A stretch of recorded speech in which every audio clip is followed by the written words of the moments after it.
Hello, we're in England doing some more art book reviews. These are from the set called Express Art Books, and I think they're really very useful. And in England they can be bought for a couple of pounds each. So we'll start with Bruegel. Now there's two or three of Bruegels. This Bruegel the Elder, and he came after Hieronymus Bosch, who was one of my favourite artists. Bruegel is also a favourite, and I'll try and explain why.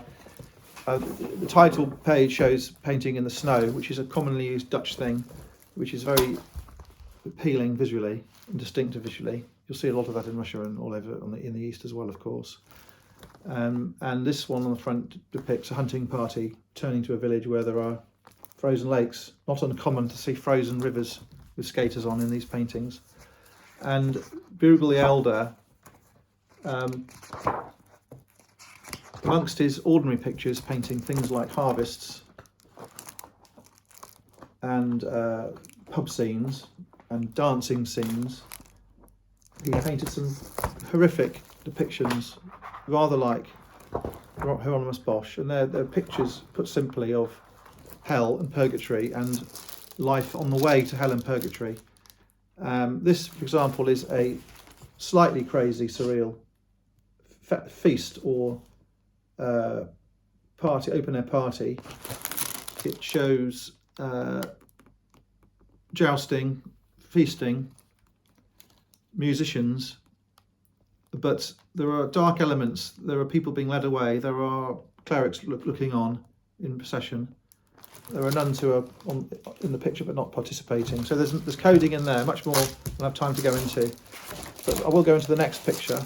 This one is one of these horrible pictures, and I would say that he's copying Hieronymus Bosch, perhaps. This picture is desperately sad. It shows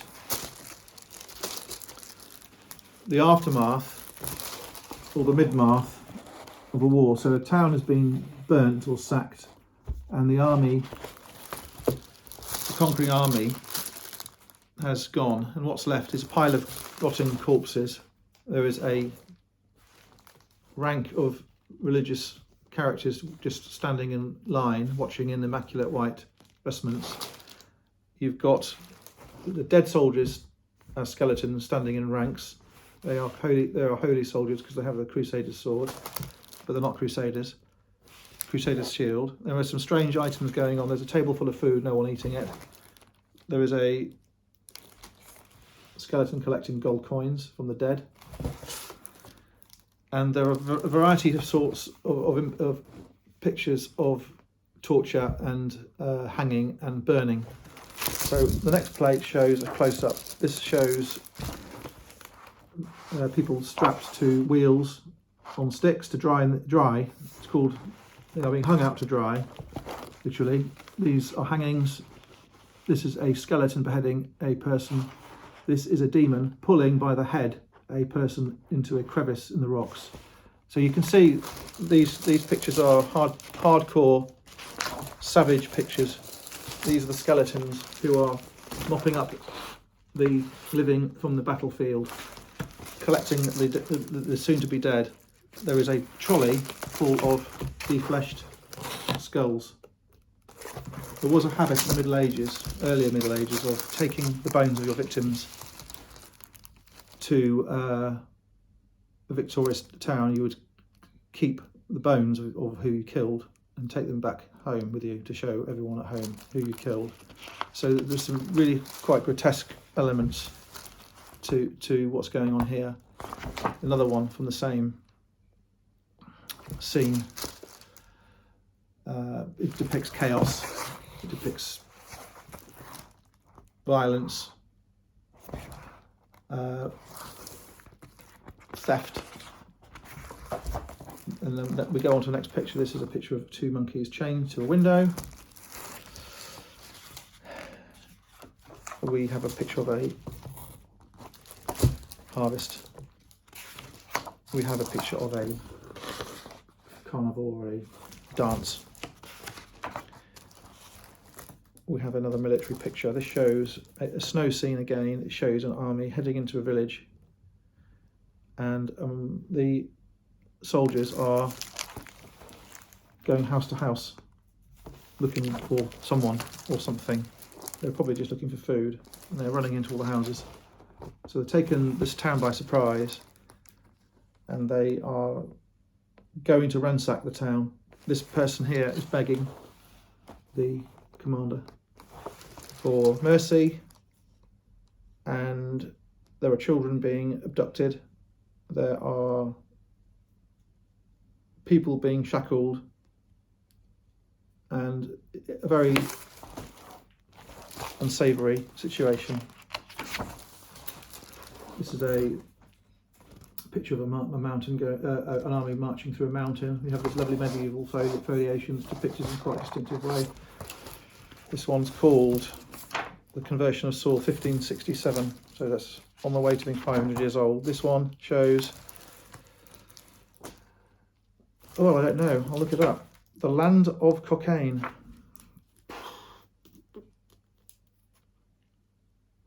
I don't know what it is. I think those two men are drunk. I think they've had a lot to eat and are drunk. A surplus of food in that picture. There's food everywhere. So you can see this artist is quite wacky. Some of the pictures are quite spooky. This shows 3 limbless beggars. That is in the Louvre at the moment, that picture. This shows a quite satisfying pub scene, people eating happily with musicians, plenty of food. So amongst the horrible pictures, there are some satisfying pictures. We'll go on to another artist, Toulouse-Lautrec, French, obviously. This chair is a Thonet bentwood chair, and there's a feature of many pictures of this era. It's a dead giveaway, it's French. Plus you have this costume, which is rather overused, and you'll see it in advertising, you'll see it in paintings, you'll see it all over the place in France when you start looking historically. There's a lady looking at the viewer rather unusually in that picture.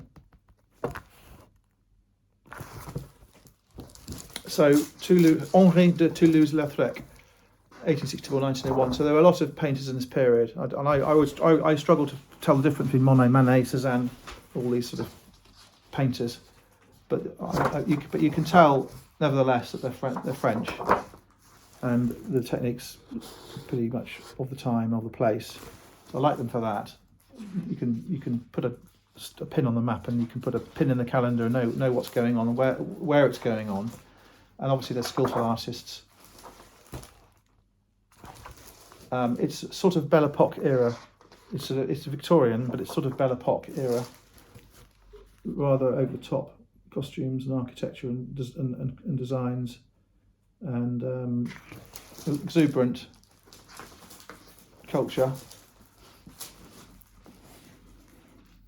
Lots of dancing going on. Headgear. This is one of many bistro scenes you'll find in this era. And I read somewhere, incorrectly or correctly, that in France in the latter part of the 19th century, absinthe was consumed to a greater degree than wine by volume, and there were absinthe houses in the town. There would be cafes and there'd be bars and wine bars, but there would be absinthe bars, and it's that colour, greeny white, and it was in the end banned in France because it gave people hallucinations made from the plant dogwood. So absinthe is a sort of spirit which became prevalent in France and elsewhere, and a lot of these bar scenes will have alluded to absinthe, even though no one knows about absinthe. I think that one is absinthe. There was Domino's. It's a sort of gambling, drinking place. I think in this picture they're all men. Again, interesting, socially interesting pictures, beautiful things, a variety of scenes. I don't know a lot about this artist. I don't know anything about this artist. It's just one of many impressionist artists from France in the second half of the 19th century. Okay, thank you very much.